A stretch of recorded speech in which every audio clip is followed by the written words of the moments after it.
Hey friends, this is JB presenting wisdom to you. And we've got some great Proverbs coming up from Solomon, chapter 13 of Proverbs, in fact.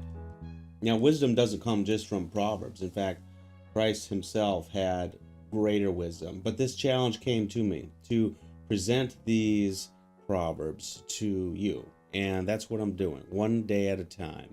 And we're going to tackle the whole book of Proverbs. We're on chapter 15, bringing it to you, and pulled out some great nuggets. Great nuggets. Now, each of these in chapter 15, basically, you can pull them out individually, and essentially, you have what you have is a little pearl of wisdom, so to speak.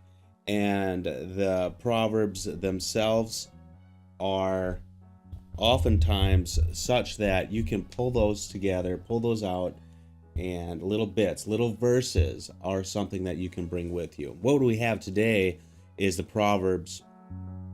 Again, in 15, we have a soft answer turns away wrath, right? But a harsh word stirs up anger. And that's challenging. Sometimes you're trying to move away from wrath, and a harsh word is, sometimes a harsh word is needed, and maybe anger is needed to get people moving. We were talking yesterday about one of the verses that I thought was great. In all toil there is profit, but in mere talk tends only to poverty. And that was one of the things I had to get moving today. I'm like, hey, I'm thinking a lot. I'm not taking any action. I know I've got to get this series out today. We're gonna pour into you, but then nothing was going on. We've got a lot of challenges, and I said, look, time to stop, refocus, get on the Proverbs, and then get on with some of the other agenda items that I have that is going to make it happen. And we all have challenges in life. Trying to fuel this economic engine these days is enormously challenging. And yet, in also pouring into wisdom, literature, Proverbs, Psalms, we've got also Christ, and trying to pour into that, it takes time. So, what are your priorities? How are you pouring into that? Okay, is God your priority? I know a lot of people who have a Bible reading plan, something that they're using to pour in to the Lord, but it's at the tail end of their day. It's things that they put secondary, and I encourage you not to do that. What else do we have? There is severe discipline for him who forsakes the way. I like this because who forsakes the way? What way are we talking about? We know it's God's way. Okay, that's also my understanding in early Christianity, is that they spoke of Christianity as the way. But yet here it is in Proverbs. Okay, God's way is eternal. It's really solid, rock solid. It's our worldview, which is essentially non-reputable. And whoever hates reproof will die. Whoever hates reproof will die is strong, because many of us do hate reproof. And it's a warning message for you, warning message for me as well, that we need to think a little bit about who's reproving us, and maybe it's the Lord. Have you ever thought, hey, look, you're in a circumstance, situation of life, maybe the Lord's reproving you? I have. I ask for forgiveness, because probably I need all kinds of guidance and reproof, and whatever pains come with that. I love it, but it's definitely a challenge. It keeps you on your toes. Without counsel, plans fail. This is number 22, verse 22. Without counsel, plans fail, but with many advisors, they succeed. So, are you getting counsel from people? Are you starting to understand what that is? Okay, that means you're trying to get advice from people. There are people I had mentioned earlier in this series that not really too keen on their advice, but in their area, their specific little area, I'll take advice from them in that, because they know some of that information, but they don't know. If they don't know character, I'm not going to ask them a question about character. Okay, you've got to discern who's you're getting advice for and for what. Try to get much of it, though. Even if it's bad, you can always filter it out. The heart of the righteous ponders how to answer, but the mouth of the wicked pours out evil things. The heart of the righteous ponders how to answer. So there's a question you need to respond. You want to be thinking about how you're going to answer. Okay.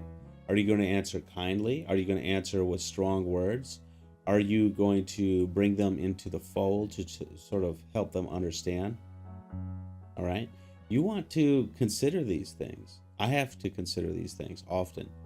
But the mouth of the wicked pours out evil things. That's what they do. That's just what they do. And it's wicked. You'll hear it all on the news programs. They'll twist things, turn things, and to try to reframe things, and to try to change your focus. Keep your eye off the ball. Look, keep your eye on God, and you're going to be fine. The ear that listens to life-giving reproof will dwell among the wise. Now, this is a neat little phrase, because it's sort of like a single statement. Some are do this, some do this, but others do that. But this is here's what you need to do. The ear that listens to life-giving reproof will dwell among the wise. Life-giving reproof. All right. That's important. That's important. Whoever ignores instruction despises himself, but he who listens to reproof gains intelligence. All right, so what we're going to do here, as we've been doing, since these are so short and abbreviated, we're going to read them off. Time to read them off, friends. Let's do this. A soft answer turns away wrath, but a harsh word stirs up anger. The tongue of the wise commends knowledge, but the mouths of fools pour out folly. The eyes of the Lord are in every place, keeping watch on the evil and the good. A gentle tongue is a tree of life, but perverseness is in it breaks the spirit. A fool despises his father's instruction, but whoever heeds reproof is prudent. In the house of the righteous there is much treasure, but trouble befalls the income of the wicked. The lips of the wise spread knowledge, not so the hearts of fools. The sacrifice of the wicked is an abomination to the Lord, but the prayer of the upright is acceptable to him. The way of the wicked is an abomination to the Lord, but he loves him who pursues righteousness. There is severe discipline for him who forsake the way. Whoever hates reproof will die. Sheol and Abaddon lie open before the Lord. How much more the hearts of the children of man? A scoffer does not like to be reproved, and he will not go to the wise. A glad heart makes a cheerful face, but sorrow of the heart the spirit is crushed. But by sorrow of the heart the spirit is crushed. The heart of him who has understanding seeks knowledge, but the mouths of fools feed on folly. All the days of the afflicted are evil, but the cheerful of the heart has a continual feast. Better is a little with the fear of the Lord than great treasure in trouble with it. Better is a dinner of herbs where love is than a fattened ox in hatred with it. A hot-tempered man stirs up strife, but he who is slow to anger quiets contention. The way of a sluggard is like a hedge of thorns, but the path of the upright is a level highway. A wise son makes a glad father, but a foolish man despises his mother. Folly is a joy to him who lacks sense, but a man of understanding walks straight ahead. Without counsel, plans fail, but with many advisers they succeed. To make an apt answer is a joy to a man, and a word in season, how good is it? The path of life leads upward for the prudent, that he may turn away from Sheol beneath. The Lord tears down the house of the proud, but maintains the widow's boundaries. The thoughts of the wicked are an abomination to the Lord, but gracious words are pure.